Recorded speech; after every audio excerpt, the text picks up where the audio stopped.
السلام علیکم ورحمۃ اللہ وبرکاتہ۔ دوستو امید کرتا ہوں آپ خیریت سے ہوں گے۔ میں ہوں محمد مقصود قاسمی اور آپ دیکھ رہے ہیں باغ مدینہ یوٹیوب چینل۔ دوستو اس وقت سوشل میڈیا کے اوپر ایک بحث چھڑی ہوئی ہے، وہ بھی دارالعلوم دیوبند کو لے کر۔ دوستو آج کی اس ویڈیو میں ہم بات کرنے والے ہیں، کیا دارالعلوم دیوبند تیسری سب سے بڑی یونیورسٹی ہے؟ عاطف سہیل صدیقی: ہمارے یہاں بغیر سوچے سمجھے کسی قول یا تحریر کو نقل کرنے یا اسے آگے بڑھانے کا رواج عام ہے۔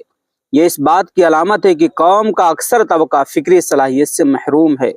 پچھلے سال سے 30 مئی کو دارالعلوم دیوبند کے یوم تاسیس پر سوشل میڈیا پر ایک ہندی تحریر خوب گردش کر رہی ہے، جس میں جامعہ ازہر اور جامعہ مدینہ منورہ کے بعد دارالعلوم دیوبند کو عالم اسلام کی تیسری سب سے بڑی اسلامی یونیورسٹی قرار دیا گیا ہے، اور اس تحریر میں اس درجہ بندی یا تقابل کا کوئی معیار درج نہیں ہے۔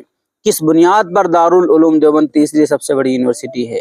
اس سوال کا کوئی جواب اس تحریر میں نہیں ہے، لیکن ہمارے بھائی اور بہنیں اس لغو تقابل کی خوب تشہیر کر رہے ہیں، جبکہ حقیقت حال یہ ہے کہ کسی بھی یونیورسٹی کا دارالعلوم دیوبند سے کوئی مقابلہ نہیں کیا جا سکتا۔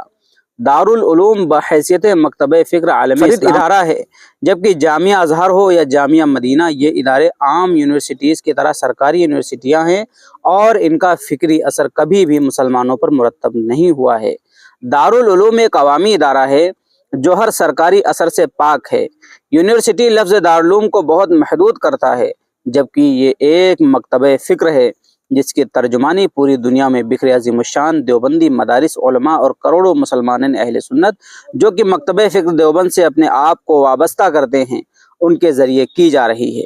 ایک مکتبہ فکر ہونے کی بنیاد پر دارالعلوم کا اثر جامعہ ازہر یا جامعہ مدینہ سے بہت زیادہ وسیع ہے۔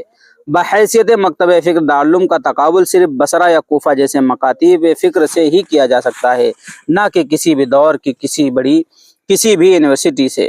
لہذا اس طرح کے لغو تقابل کی تشہیر سے گریز کیا جانا چاہیے جو ایک غلط پیغام کو عام کرتا ہو، بلکہ راقم دارالعلوم کے لیے ازہر ہند کی اصطلاح کا بھی قائل نہیں ہے۔